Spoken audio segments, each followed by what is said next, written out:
Huwag kayong maingay, nagbablog na ako.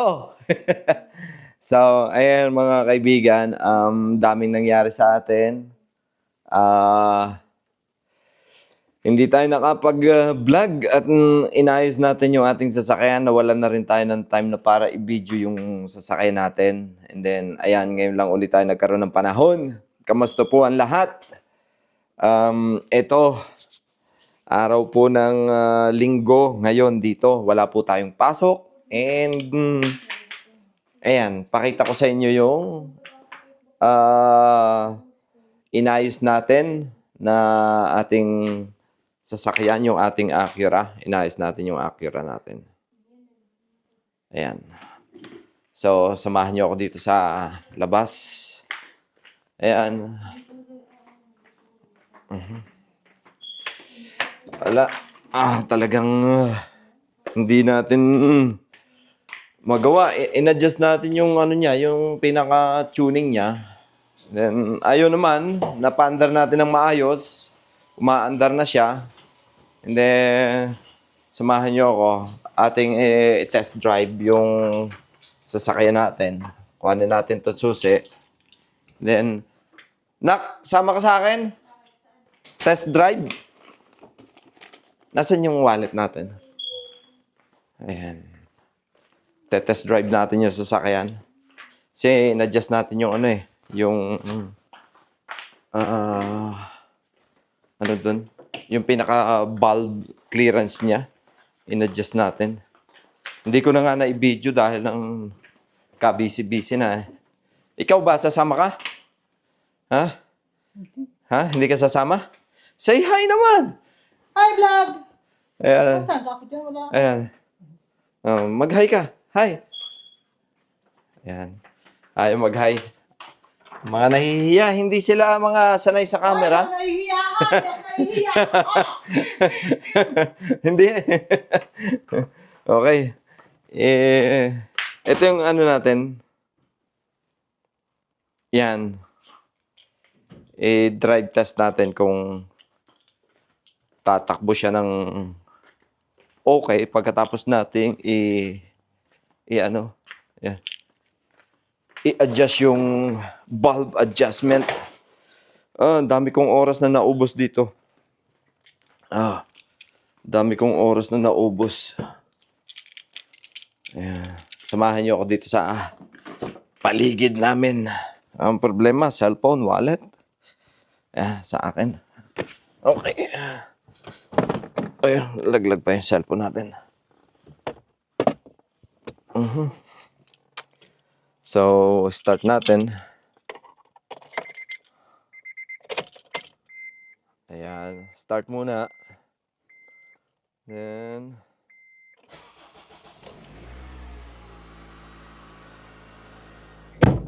sarado natin. Then, seat belt.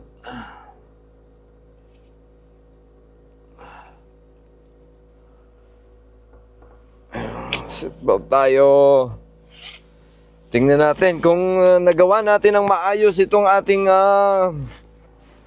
itong Acura na to, Acura RSX. Ayan.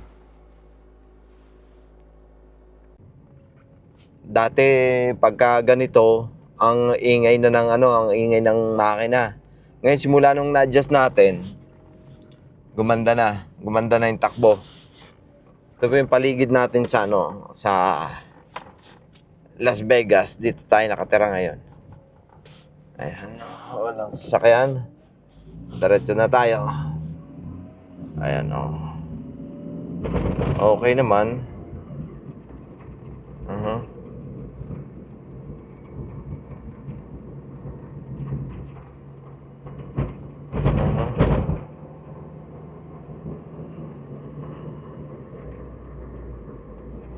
Okay yung adjustment natin Parang bago.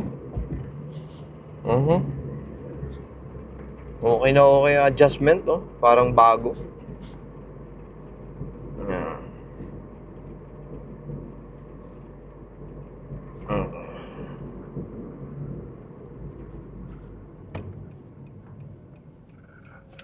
Okay. Buti na lang na-adjust natin ang maganda yung ano, yung pinaka-clearance niya. Sinunod natin yung standard niya sa ano, sa factory specification. Sinunod natin yon, ginawa nating 8 sa intake, and then 10 naman sa ano, sa exhaust. So yung resulta, ito parang bagong ano siya sa factory. Parang brand new talaga na ano. Yung kilos niya ang ganda. Liko tayo dito. Ayan.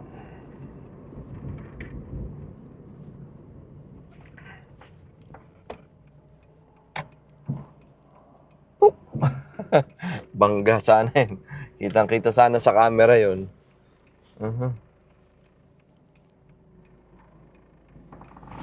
Ito tayo. Mga ano eh. Then, liko tayo dito. Ayan. Ikot-ikot lang tayo dito sa ating paligid ng ating neighborhood. Ayan. Okay yung takbo, mga kaibigan, oh. Ganda ng takbo. Maganda. Smooth. Smooth na smooth yung takbo. Ayan.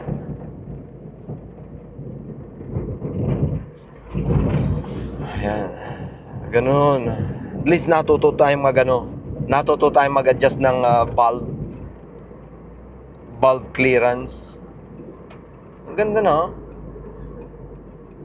Nakakabilib. Ayan. Dito na tayo. Tagal natin hindi nakapag-vlog. Siguro, ewan ko, may isang buwan yata tayo hindi nakapag-vlog. Dahil lang ano eh. Dahil lang, ito nga, wala tayong time kasi iisa lang yung ating, yung isang kotse naman gamit ni Camille. Kaya hindi natin mabaklas. Nababaklas lang natin to kapag Sabado, ganyan. Linggo. Ayan. O yun. Sarap. Umaarangkada na siya ng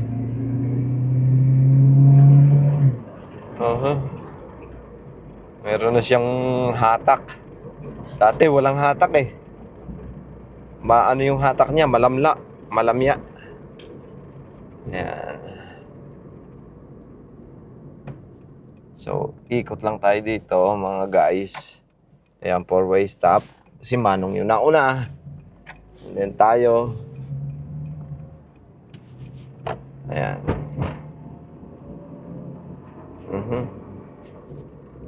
Dito. Ganyan lang.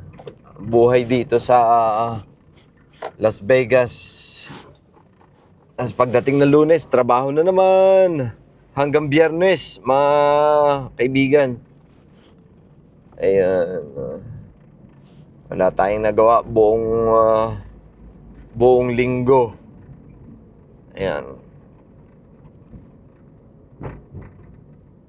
Ayan, parada na tayo dito.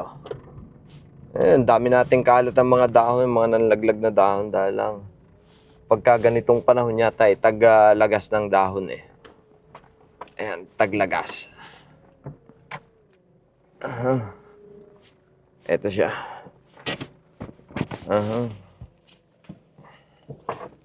Pakita ko sa inyo yung yung hood.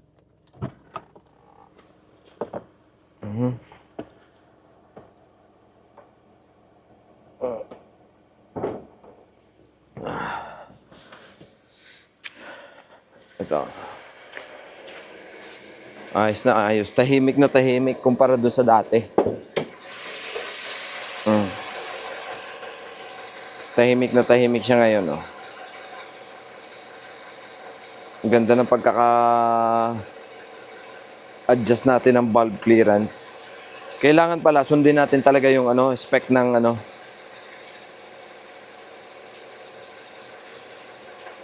sundin natin yung spec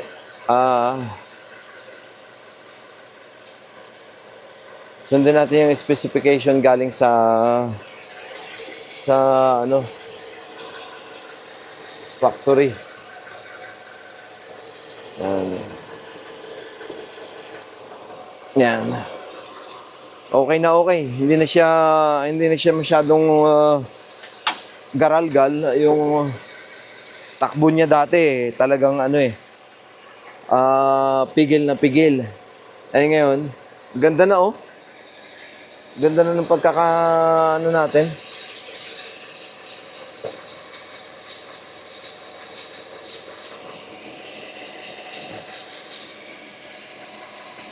Tahimik na tahimik oh.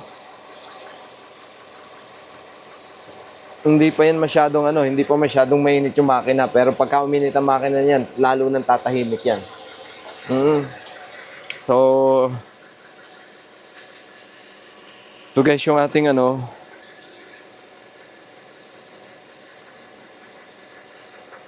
yung ating Acura. Yan. Yan. Ito yung pinaka-project car natin eh. Yan. Susunod, pipinturahan naman natin. Pagka ayos na lahat ng pipinturahan natin. Ayusin natin tong mga headlight niya. Ayusin natin yan. Pagagandahin natin yan. Ang Acura na yan. Ayan, doon sa mga mahilig po sa Acura. Abangan nyo, pagagandahin natin tong Acura na to. Ayan. Super tahimik. Ang sarap ng takbo. Takbo niya talaga parang yung... Alam mo yung ramdam mo yung hatak. Ramdam mo yung hatak eh. Kaya sulit din. Pagkakatira natin dito sa Acura na to. Ayan.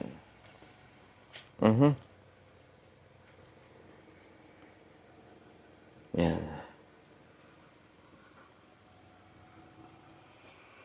Ayan. Ito yung interior ng Acura natin. Okay, sulit pa yan. 20 years old na.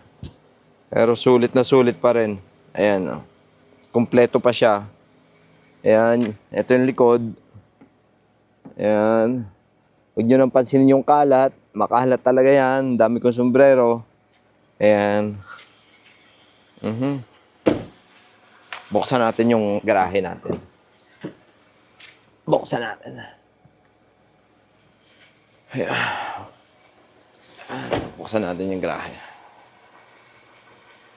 Ayan.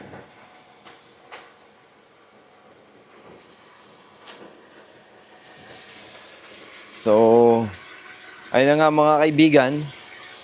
Abangan nyo pagpipintura natin dito sa ating Acura na to, RSX.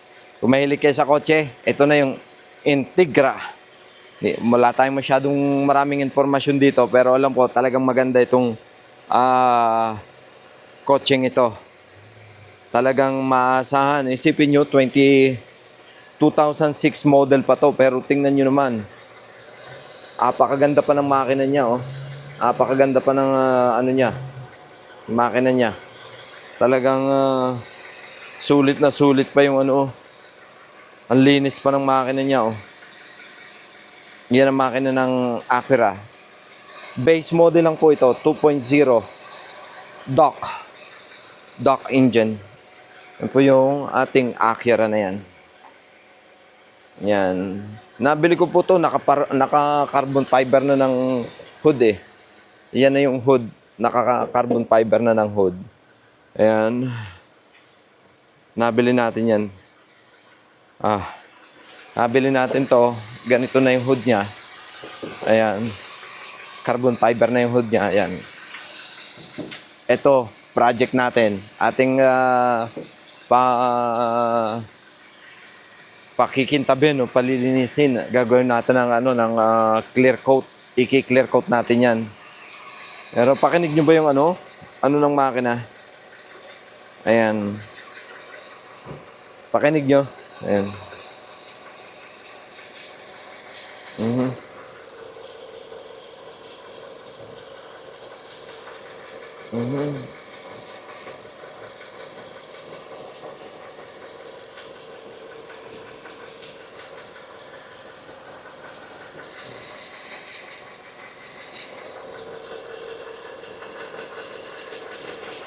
Aha. Babaan na natin to. Then, ikutan natin. Ayan, nakababa na siya. Ito yung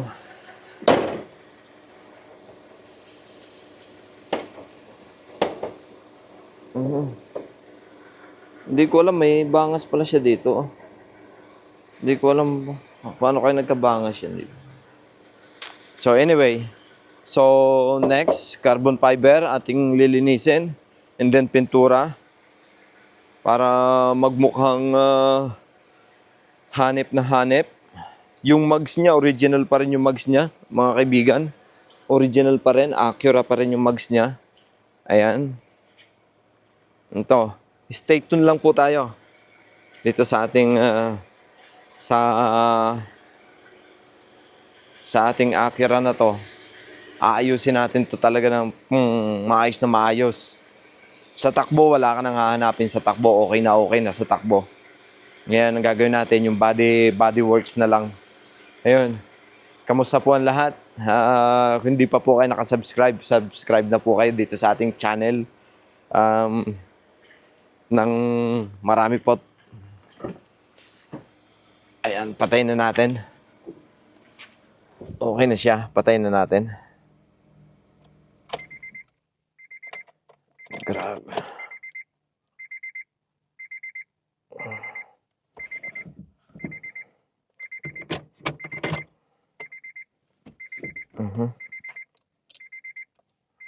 Ayan. Bunutin natin ang susi. Then, cool na. Goods na, goods na. Ayun, abangan na lang natin yung mga susunod nating gagawin dito sa ating kotse. Ayan. Abangan na lang natin. And then, so hanggang dito na lang muna mga friend, and stay tuned na lang sa ating susunod na gagawin sa ating kotse. Ayan. Thank you very much sa inyong panonood. So yun ang mga kaibigan, na testing na natin yung ating Acura na i-tune up natin kasi sobrang ingay na nga ng makina. And then yun, na-tune up natin nga yung ating ginawa dyan nung nakaraan. Hindi ko na nga lang naipakita. Pero naglaki ng improvement nung simula nung ating na-tune up. Nagkaroon siya ng hatak, maganda yung hatak, maganda yung takbo. And then sa susunod, body paint naman. Pag may pagkakataon tayo, dapat na-video natin lahat yung mga ginawa natin. So anyway, salamat po sa pagdaan sa ating channel, and hanggang dito na lang. And then see you soon again.